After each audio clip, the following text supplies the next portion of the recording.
Hi guys, आप लोग कैसे हैं। मैं मोहम्मद मिकाइल अंसारी और आप लोगों का मेरे इस यूट्यूब चैनल स्टडी मित्र मिकाइल में वेलकम है। दोस्तों, जैसा कि हम लोगों ने शुरू किया है how to translate into English, जो कि ट्रांसलेशन की बहुत ही अच्छी बुक है और जो हमें हिंदी से इंग्लिश में ट्रांसलेट करने सिखाती है। और दोस्तों, यह बुक आर.पी. सिन्हा के द्वारा लिखी गई है। अब भी जो हमारा चल रहा है दोस्तों, वो चैप्टर नंबर 28, जिसका टॉपिक है दोस्तों रीति या कहिए तरीका, क्या कार्य करने का, काम करने का तरीका, जिसे इंग्लिश में बोलेंगे मैनर। ठीक है दोस्तों। और जो आज हमारा है ये स्ट्रक्चर नंबर 4 है, जिसमें हम लोग देखेंगे V1 प्लस ING यानी V4 भी इसे बोला जाता है, उसका यूज। ठीक है। एक स्पेशल हमारा स्ट्रक्चर जिसमें हम लोग यूज करेंगे।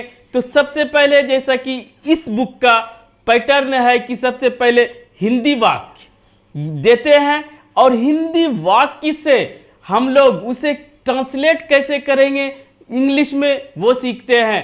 और दोस्तों, मेरा यकीन मानिए कि ये बुक सिर्फ और सिर्फ एक ट्रांसलेशन की बुक नहीं है, इसे एक इंग्लिश लैंग्वेज के लिए एक कंप्लीट बुक मान सकते हैं। अगर इसे आप थॉरोली समझ के बना लेते हैं और इसको प्रैक्टिस करते हैं तो यकीनन आपका इंग्लिश लैंग्वेज में पकड़ भी बनेगा और इंग्लिश लैंग्वेज आपका स्ट्रांग भी होगा। और दोस्तों, अगर आप इस चैनल पे नए हैं और इस वीडियो को पहली बार देख रहे हैं तो प्लीज़ इस वीडियो को लाइक के साथ साथ इस चैनल को भी सब्सक्राइब जरूर करें, जिससे हमें मोटिवेशन मिलता है दोस्तों। तो आइए शुरू करते हैं। सबसे पहले देखते हैं कि हिंदी वाक्य क्या है।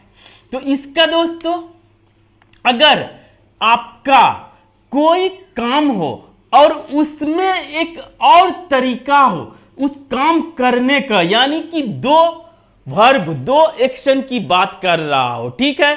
एक मेन काम होगा, कार्य या वर्क, और दूसरा दोस्तों उसको किस तरीके से किया जा रहा है, तब यहां पर ये लगाएंगे। जैसे हिंदी में वह, ये तो जानते हैं हमारा सब्जेक्ट है, वह आई, सिर्फ इतना भी बोल सकते हैं। वह आई, यहां आई, गई, खाई, ये सब बोलते हैं। लेकिन वो कैसे आई, हाउ, मैनर जिसमें बता रहा हो, तो वो भी अगर दिखाना हो, जैसे कि वह नाचते नाचते आई या नाचते हुए आई।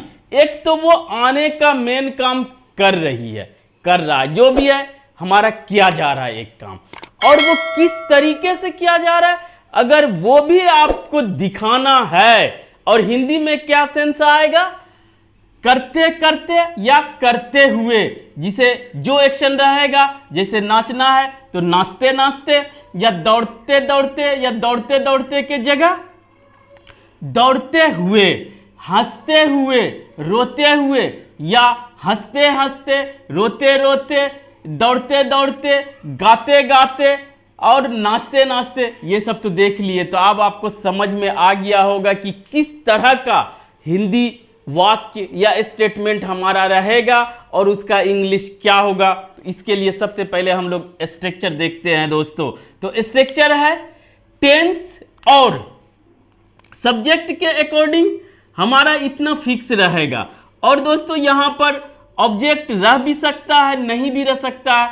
अगर सिंपली यहां पर इंट्रांजिटिव वर्ब है तो ऑब्जेक्ट की जरूरत नहीं है इस बीच में। तो ये क्या होगा, सब्जेक्ट और वो एक्शन जो कि मेन एक्शन होगा, जैसे आई, गया, उत्तर दिया, कहा, सुना, दौड़ा, ये सब। और वो किस तरीके से किया जा रहा है कि उसके साथ एक और एक्शन जो है, जो अब बताता है हमारा मैनर, तरीका, तो वो क्या है, उसके लिए उस एक्शन वर्ब जो होगा उसके साथ वर्ब प्लस ING जोड़ेंगे। ठीक है दोस्तों, इसे डिटेल में अभी ही देख लेंगे। V1 प्लस ING, उसके बाद ऑब्जेक्ट या अदर वर्ड्स रह भी सकता है, नहीं भी रह सकता है।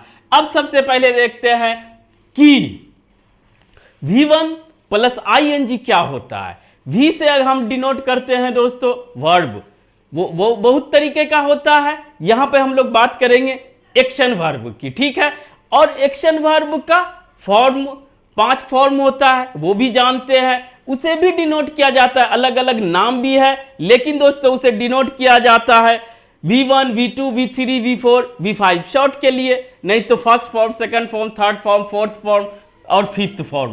तो यहां पर अगर फर्स्ट फॉर्म, जिसे कि हम लोग बोलते हैं बेस फॉर्म या first form of the verb, और ये होता क्या है दोस्तों, एक्शन वर्ब, जाना, गाना, बोलना, खाना, कुछ भी हो सकता है, जो भी आप एक्शन करते हैं या किया जा सकता है वो वर्ब, ठीक है। अब उसमें अगर आईएनजी लगाते हैं तो पहली बात कि ये 3 तरह का काम करता है दोस्तों, ये अच्छे से सुन लीजिए, समझ लीजिए और सीख लीजिए।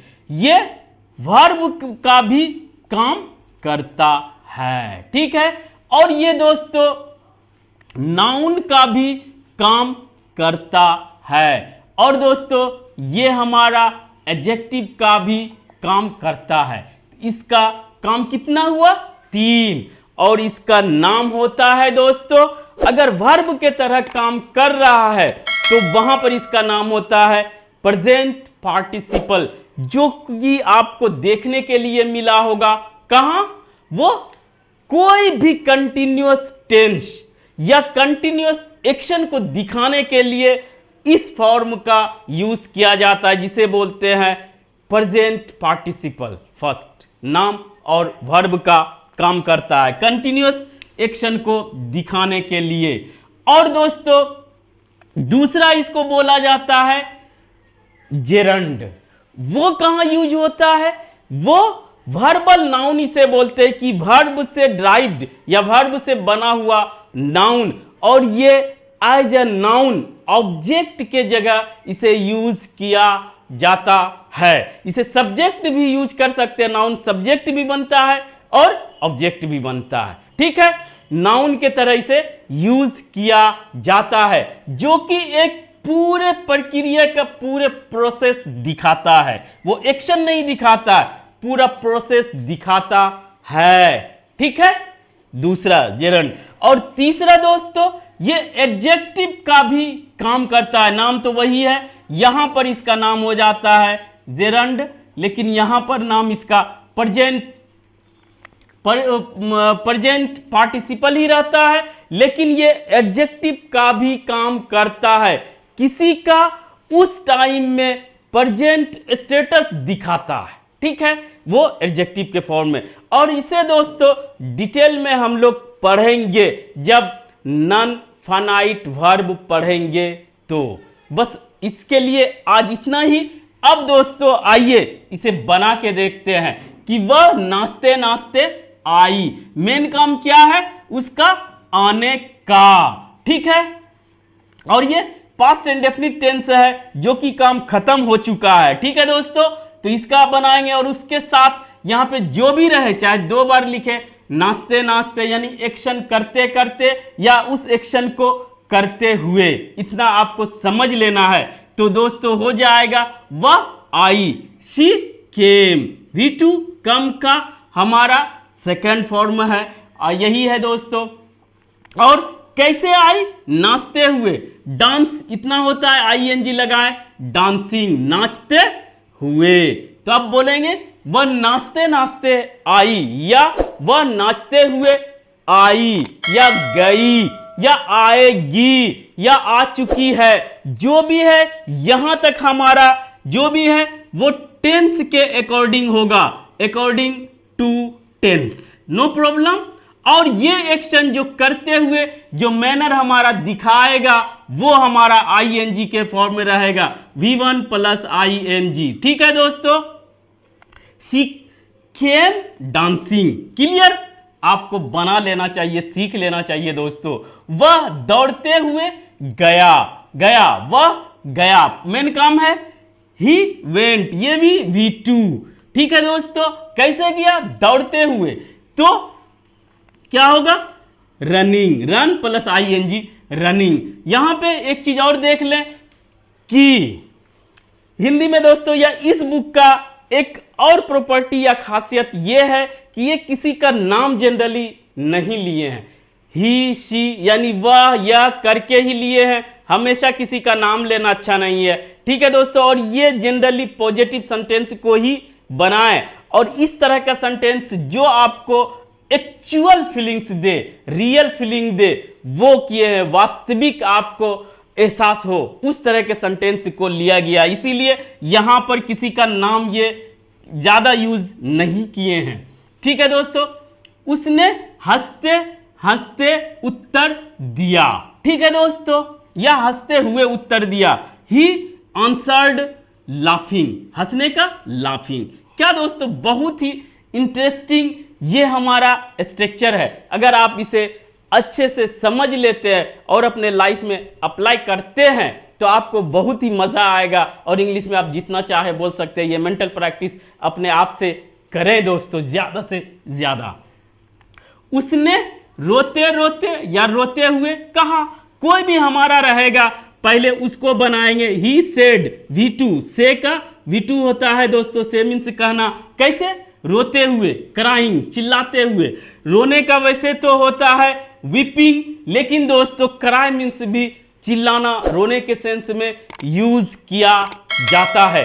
तो इस तरह से दोस्तों अगर आप जेरंड भी समझ गए और हमारा ये V1 प्लस ING समझ गए और ये स्पेशल स्ट्रक्चर आप समझ गए, तो आप इसे ज्यादा से ज्यादा अपने माइंड से सिचुएशन, कंडीशन क्रिएट करें और इसे ट्रांसलेट करने की कोशिश करें, और जब जरूरत हो उसे आप अपने से बोले और दूसरे को भी सिखाएं दोस्तों, तो आपका भी इंग्लिश लैंग्वेज इंप्रूव भी करेगा और आपका कॉन्फिडेंस भी बढ़ेगा। तो दोस्तों आज बस इतना ही। अगर यह वीडियो आपको अच्छा लगा हो और आप इससे कुछ सीखे हो तो प्लीज इसे लाइक करें, सब्सक्राइब करें और अपने दोस्तों के बीच शेयर जरूर करें दोस्तों। Thank you for watching, have a nice day.